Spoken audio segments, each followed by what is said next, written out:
This is Auto User Guide, where we help you understand your vehicle better. Today, we are covering all information related to major engine services for the Mazda 3 2009 to 2013 models. Service intervals. Engine oil needs to be changed every 7,500 to 10,000 miles, which comes out to around 12,000 to 16,000 kilometers. If you drive in tough conditions or put a lot of load on your engine, sticking to the lower end of that range is the better call. Engine coolant has a much longer life. The first replacement comes at around 120,000 miles. After that, it needs to be swapped out every 60,000 miles going forward. It keeps your engine temperature in check, so keeping it fresh is something you don't want to skip. Brake fluid should be replaced every 3 years, or somewhere between 30,000 and 45,000 miles, whichever one comes first. Over time, it absorbs moisture, and that slowly reduces how well your brakes respond. Engine oil. Engine oil capacity. Alright, so when it comes to engine oil capacity, the amount your car needs depends on the size of its engine. Not every engine drinks the same. If your car runs a 2.0-liter turbo engine, the total oil capacity, including the filter, is 4.5 US quarts, which comes out to about 4.2 liters. That's your number every time you do an oil change. Now, if your car has a bigger 2.5-liter four-cylinder engine, it's going to need a little more.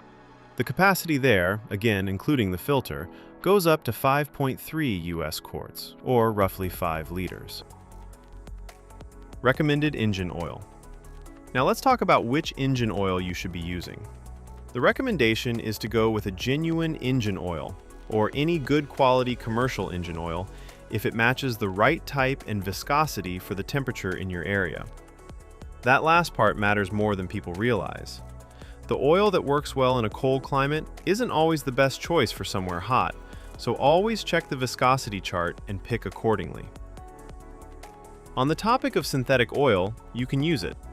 Synthetic motor oil is perfectly fine as long as two things check out.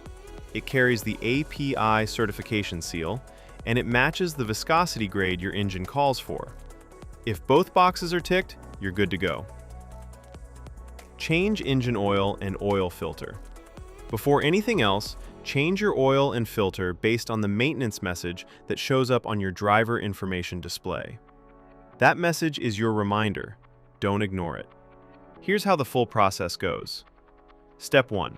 Start the engine and let it run until it reaches its normal operating temperature. Once it's warmed up, turn it off. Warm oil drains out much more easily than cold oil. Step 2. Open the hood and take off the engine oil fill cap. This helps the oil drain smoothly by allowing air in. Step 3. Get under the car and locate the undercover. Remove the Phillips head screws and slotted head screws by turning them 90 degrees counterclockwise. Then pull the undercover off. Step 4. Find the drain bolt at the bottom of the engine. Remove it along with the washer and let the old oil drain completely into a container placed underneath. Step 5. Remove the oil filter and let any remaining oil inside it drain out as well. Set it aside for proper disposal. Step 6. Before putting on a new filter, check that the old filter gasket didn't stick to the engine's contact surface. This is a small but important check. A leftover gasket can cause an oil leak. Step 7. Clean the contact surface on the engine block, wiping away any dirt or dust. Then install a fresh oil filter. Step 8. Put a new washer on the drain bolt and reinstall it back into the engine. Step 9.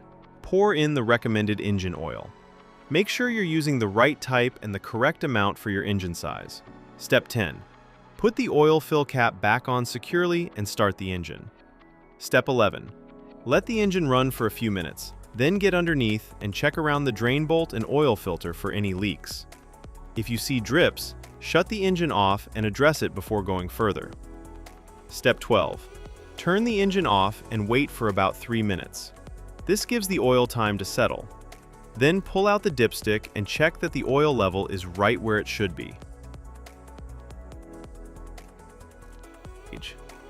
After you've changed the engine oil, there's one more thing you need to do: reset the oil life gauge. If you skip this step, the car won't know the oil has been changed and will keep showing you an inaccurate reading. Here's how to do it on your car. First, make sure the ignition is on. You don't need to start the engine, just press the start button without pressing the brake pedal so the system powers up. Next, go to your driver information display and navigate to the vehicle information menu. You'll find an option that shows your current oil life percentage.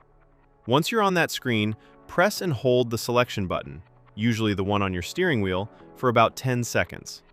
The oil life indicator will start to blink, which means it's ready to be reset. While it's blinking, press and hold the button again. The display will reset back to 100%, confirming that the system now recognizes the fresh oil. Once you see 100% on the screen, you're done. The gauge has been successfully reset. After that, go ahead and start the engine normally. Let it run for a moment and confirm that no warning lights related to the oil are showing up on the dashboard. Now we're moving on to coolant and fluid specifications. Keeping your coolant at the right level is just as important as your engine oil. It keeps your engine from overheating and running into serious problems. Engine coolant, radiator. Before you touch anything, make sure both the engine and the radiator are completely cool. Never open the radiator cap on a hot engine. The pressure inside can cause boiling coolant to spray out and burn you. Once everything is cool, place your hand on the radiator cap and turn it just 1/8 of a turn counterclockwise. This releases any built-up pressure inside the cooling system. Give it a moment to settle. Now push the cap down and continue turning it counterclockwise to fully remove it. Look inside and check the coolant level. It should be right up to the base of the filler neck. If it's sitting lower than that, go ahead and top it up with the correct coolant. Once the level is good, place the radiator cap back on and tighten it fully. Make sure it's secure before you close the hood. Engine coolant, reserve tank. Again, before checking anything, make sure the engine and radiator have cooled down completely. Now locate the reserve tank. It's a small, translucent container usually sitting near the radiator. Look at the side of the tank and check where the coolant level sits.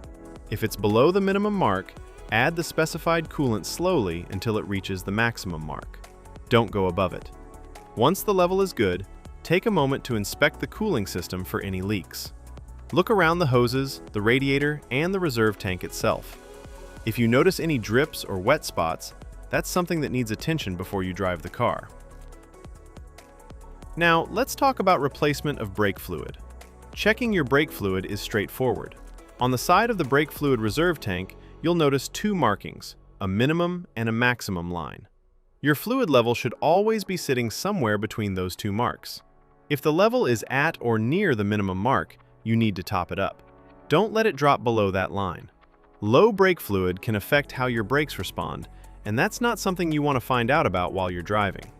At the same time, don't overfill it past the maximum mark either. Just keep it in between and you're in good shape. One thing worth mentioning for those driving a manual transmission model, your brake fluid reserve tank also takes care of the clutch fluid.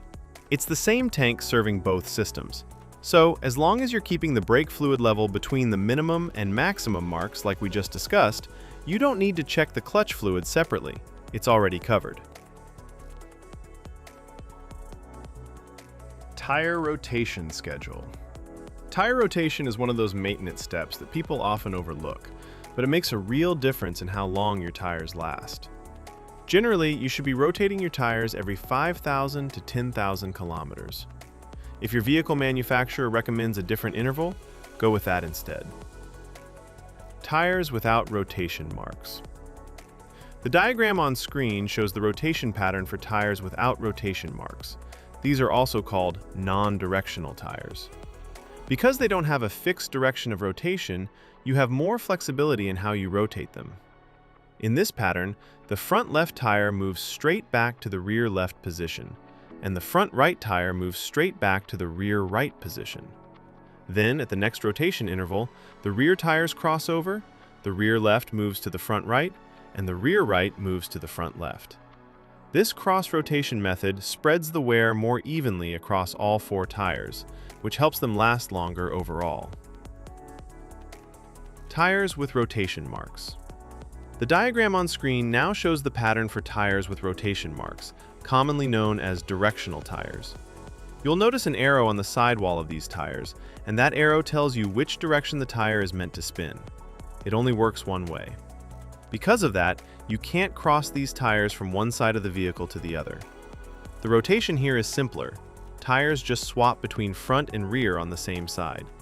The front left goes to the rear left comes up to the front left, and the exact same thing happens on the right side.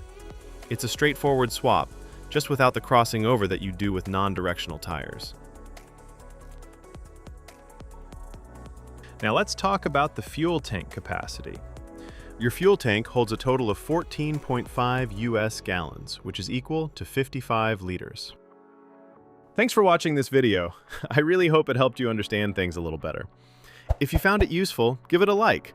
And if you haven't subscribed yet, hit that subscribe button so you don't miss the next one.